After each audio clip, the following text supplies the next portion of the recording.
자, 오늘은 오스카 와일드의 아주 유명한 고전이죠. 도리안 그레이의 초상에 대해 한번 깊이 들어가 볼까 합니다. 만약에 영원한 젊음을 얻는 대가로 내 영혼을 그림에 팔아넘길 수 있다면 어떨까요?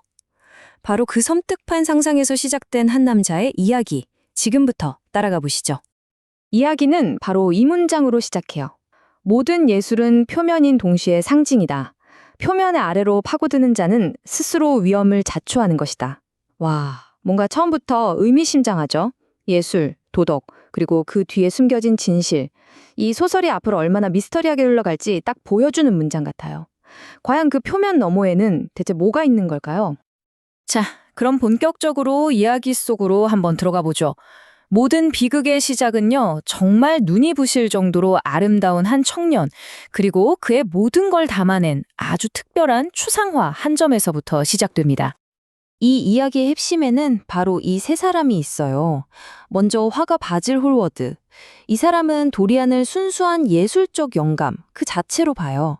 말하자면 선한 양심 같은 존재죠. 반면에 헨리 워튼 경은 완전 반대예요. 도리안을 그냥 자기의 냉소적인 실험 대상으로 보는 유혹자입니다. 그리고 그 둘 사이에, 이 두 힘 사이에서 위태롭게 서 있는 우리의 주인공, 바로 타락천사 도리안 그레이가 있는 거죠.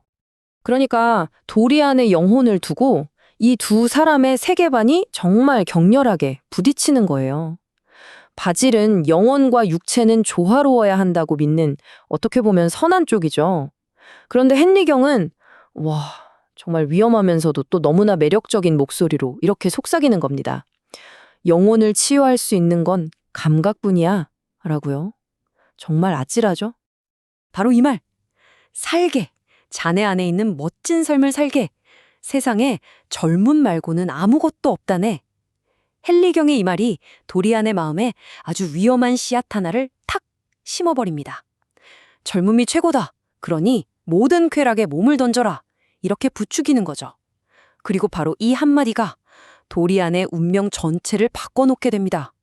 그리고 마침내 도리안을 거의 숭배하다시피 하는 화가 바질의 손에서 걸작이 탄생합니다.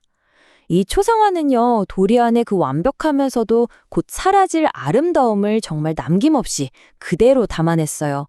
근데 이게 너무 완벽해서 오히려 좀 불길한 느낌마저 들 정도였죠. 그리고 바로 이 순간 모든 게 결정됩니다. 자신의 완벽한 모습이 담긴 그림을 본 도리안은 질투심에 휩싸여서 아주 절박한 소원을 빌어버려요. 나는 늙고 흉해지겠지. 하지만 이 그림은 영원히 젊겠지.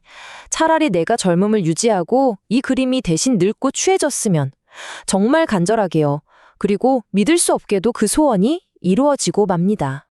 자, 이렇게 해서 도리안은 영원한 젊음을 얻게 됐어요. 그럼 이제 그의 새로운 현실이 첫 번째 시험대에 오르게 됩니다.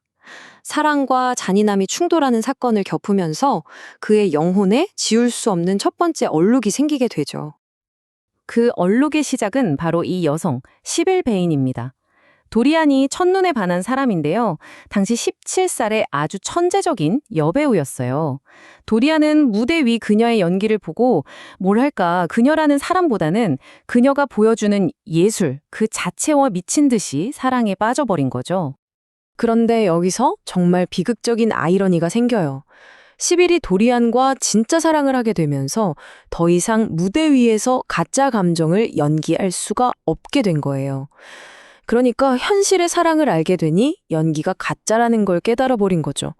더 좋은 사람이 됐지만 배우로서는 최악이 되어버린 겁니다. 시빌의 형편없는 연기를 본 도리안은 완전히 실망해버려요. 애초에 그가 사랑했던 건 시빌이라는 사람이 아니라 그녀가 연기하던 완벽한 예술이었으니까요. 그리고는 정말 얼음장같이 차갑고 잔인한 말을 내뱉죠. 당신은 내 사랑을 죽였어. 이젠 호기심도 안 생겨. 얄팍하고 어리석을 뿐이야. 라면서요. 도리안의 이 잔인한 말에 마음이 산산조각난 시빌 베인은 결국 스스로 목숨을 끊고 맙니다. 이게 바로 그의 영원한 젊음이 낳은 첫 번째 죄악, 그리고 그 비극적인 결과였죠. 그리고 집에 돌아온 도리안은 정말 소름 끼치는 걸 발견하게 돼요. 자신의 초상화를 봤는데 거기에 첫 번째 변화가 생긴 겁니다. 입가에 아주 희미하게 잔인함의 흔적이 스며들어 있었어요. 아, 그의 소원이 진짜로 이루어졌다는 게 증명된 바로 그 끔찍한 순간이었죠. 이 순간부터 도리안은 자신의 이중적인 삶을 그냥 받아들이기로 합니다. 아니, 오히려 적극적으로 이용하기 시작하죠. 겉으로는 완벽하고 순수한 젊음을 마음껏 누리면서 자신의 모든 추악한 타락의 증거는 초상화 뒤에 철저히 숨기는 거예요. 그의 삶은 그야말로 끝없는 쾌락을 향한 탐닉, 그 자체가 됩니다.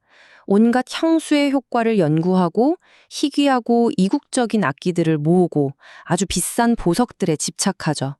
특히 헨리경한테 받은 독이 든 노란 책이라는 걸 읽으면서 그전까지는 상상도 못했던 금지된 감각의 세계로 점점 더 깊이 빠져들어요. 헨리경이 했던 이 말, 나는 자네가 감히 저지를 용기가 없었던 모든 죄악을 대변하지. 이 말이 바로 도리안의 새로운 삶을 정확히 보여주는 거죠. 이제 도리안은 죄책감 같은 건 버리고 오직 쾌락만을 추구하는 삶의 화신, 그 자체가 되어버린 겁니다. 그렇게 수십 년이 흘러요. 그런데도 도리안은 여전히 20대처럼 젊고 아름다운 모습을 그대로 간직하고 있죠. 하지만 잠긴 방 안에 숨겨둔 초상화는요? 그가 죄를 저지를 때마다 점점 더 늙고 흉측하고 끔찍한 괴물처럼 변해갑니다. 그의 완벽한 겉모습과 썩어 문드러진 영혼의 차이가 정말 끝도 없이 벌어지는 거죠.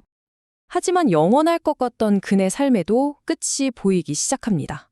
그가 그렇게 외면하고 싶었던 과거가 마침내 그의 발목을 붙잡는 거죠. 이제 더는 피할 수 없는 시간, 자신의 진짜 영혼이 담긴 저 끔찍한 캔버스와 정면으로 마주해야 할 순간이 온 겁니다. 오랜 친구였던 화가 바질 홀워드가 도리안을 찾아와요. 그리고 그를 둘러싼 끔찍한 소문들에 대해 묻기 시작합니다.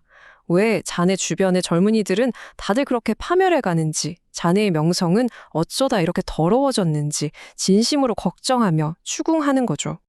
바질의 이 절박한 질문.